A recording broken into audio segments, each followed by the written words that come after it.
Hello, Swadika. Today we are making a delicious and nutritious chicken vegetable soup for dinner.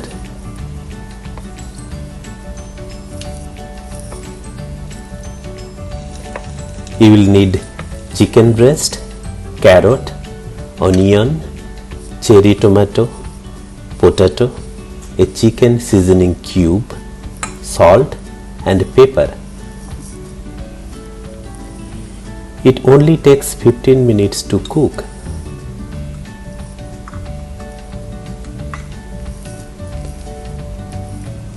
Let's get started and enjoy a healthy meal.